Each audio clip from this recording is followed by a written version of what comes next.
Hello viewers, আসসালামু আলাইকুম। আজকের ভিডিওতে আমি দেখাবো কিভাবে আপনারা ইউনিক আইডি সফটওয়্যারে নতুন শিক্ষার্থীর তথ্য এন্ট্রি করবেন। তো এজন্য আমরা আমাদের পিসি থেকে বা মোবাইল ফোন থেকে ক্রোম ব্রাউজার বা অন্য একটি ব্রাউজার ওপেন করব। ওপেন করার পর crvs সফটওয়্যারে প্রবেশ করব। তো আমি এখন crvs সফটওয়্যারে প্রবেশ করব। আচ্ছা, crvs সফটওয়্যারের হোম পেজে আপনারা যে তথ্যটি দেখতে পাচ্ছেন সেটা হচ্ছে ডান পাশে ইমেল নম্বর এবং পাসওয়ার্ড চাচ্ছে। এখানে প্রেমিসের মোবাইল নম্বর এবং পাসওয়ার্ড দিয়ে লগইন করতে হবে। এক্ষেত্রে প্রধান শিক্ষকের মোবাইল নম্বর কিংবা সহকারী শিক্ষকের মোবাইল নম্বর ও পাসওয়ার্ড ব্যবহার করে আমরা এখন লগইন করব।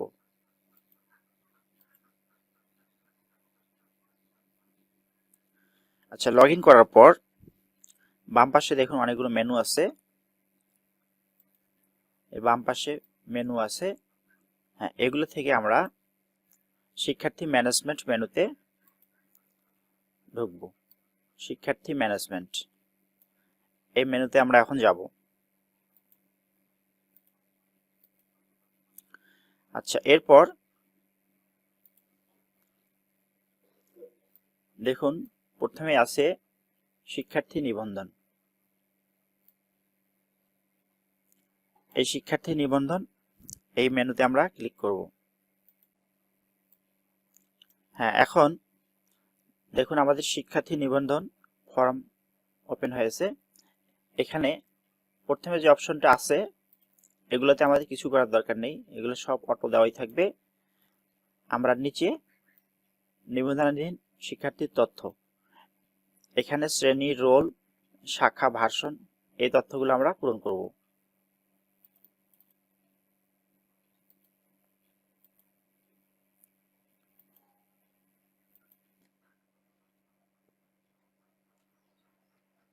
রোল নম্বর বাংলায় দিব।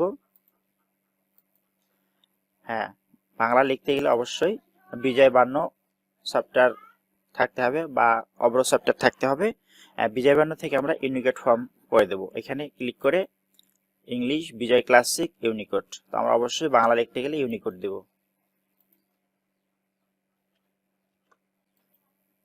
শাখা প্রযোজ্য নয়, ভার্সন বাংলা, এটা ঠিক থাকবে। এরপর আমরা নিচে আসব। এখন নিচে আমরা যে তথ্যগুলো দেখতে পাচ্ছি সেগুলো এখন একটার পর একটা পূরণ করব। শুরুতে জন্ম নিবন্ধন নম্বর। জন্ম নিবন্ধন নম্বর এটা অবশ্যই আমাদের ইংলিশে দিতে হবে।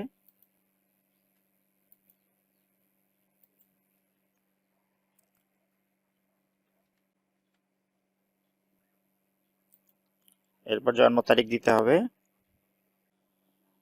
হ্যাঁ, জন্ম নিবন্ধন নম্বর এবং জন্ম তারিখ লেখার পর আমাদের পাশে যে বক্স আছে সার্চ বক্স, এই সার্চ বক্সে আমরা ক্লিক করব।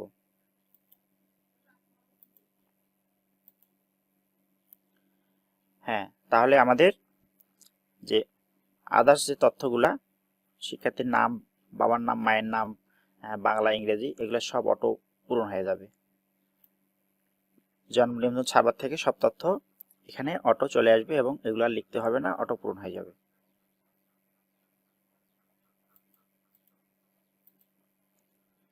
এরপর আমরা আর স্ক্রল করে নিচে আসব।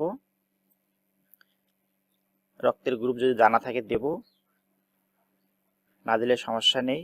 ধর্ম আমাদের এখানে দিতে হবে, জাতীয়তা বাংলাদেশি দেওয়াই আছে। জন্মস্থান এটা আমরা দিয়ে দিব।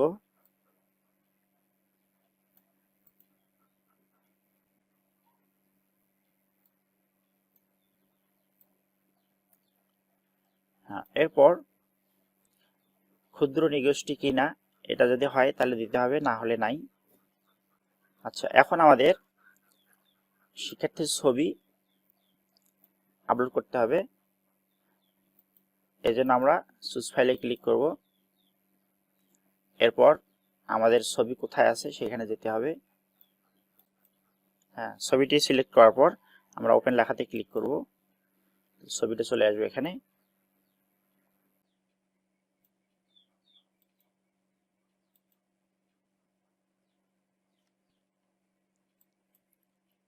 তো এখন আমরা স্ক্রল করে নিচে আসব।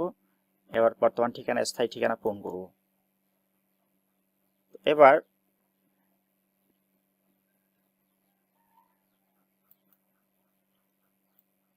বিভাগ, জেলা,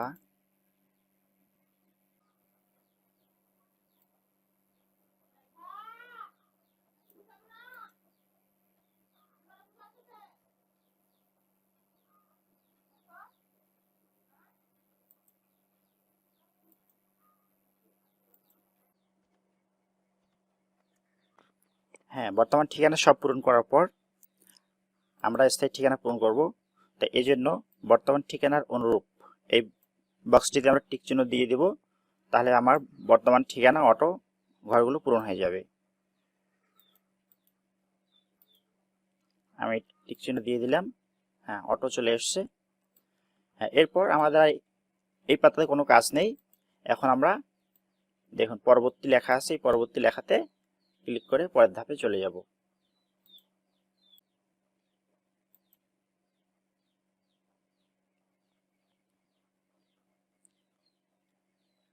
পরের পাতায় আমাদের সব তথ্য পূরণ করাই আছে। হ্যাঁ, এখন দ্বিতীয় অপশনে আসবো। এখানে মাতার জন্ম তারিখ, জন্ম নিবন্ধন নম্বর, মাতার জন্ম তারিখ, জাতীয় পরিচয়পত্র নম্বর, হ্যাঁ এই তথ্যগুলো দিতে হবে।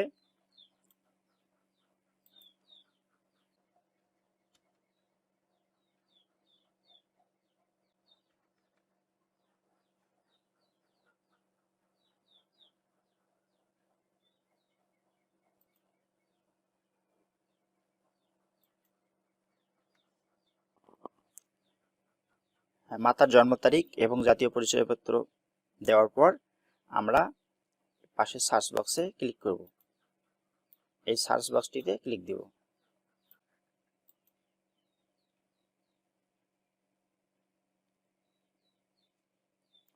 হ্যাঁ, আমাদের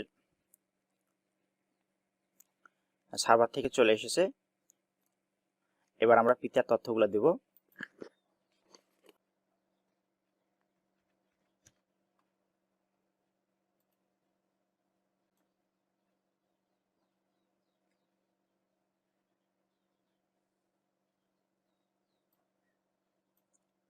এরপর আমরা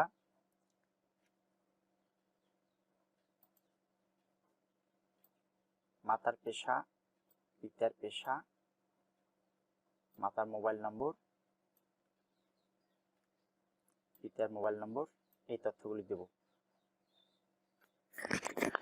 মাতা মারা গেলে এটা অন করে দেব, পিতা যদি মারা যায় অন করে দেব।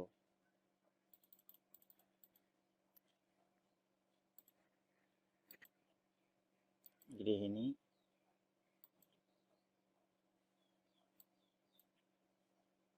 ব্যবসায়ী, মোবাইল নম্বর,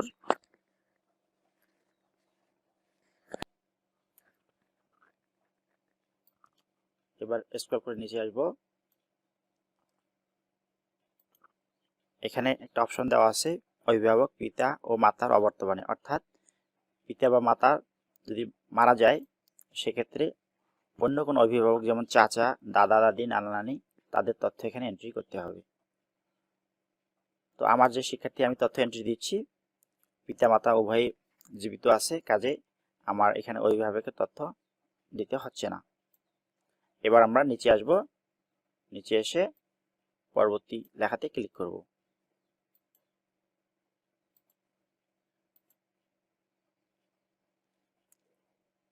হ্যাঁ, এরপর তৃতীয় পাতা এসেছে। আমাদের প্রথম এবং দ্বিতীয় পাতার কাজ শেষ, বা তৃতীয় পাতা এসেছে। এখানে তেমন কিছু করতে হবে না, শুধু শিক্ষার্থীর ধরন নিয়মিত, এই শিক্ষার্থীর ধরন নিয়মিত এটা আমাকে নিয়মিত করে দিতে হবে, এবং এই তথ্য ছকে প্রদত্ত তথ্য আমার জানাতে সঠিক ও নির্ভুল, হ্যাঁ এই বাটনটি অন করে দিতে হবে। দিয়ে সেভ বাটনে ক্লিক করতে হবে, দেওয়ার পর সেভ বাটনে ক্লিক করতে হবে।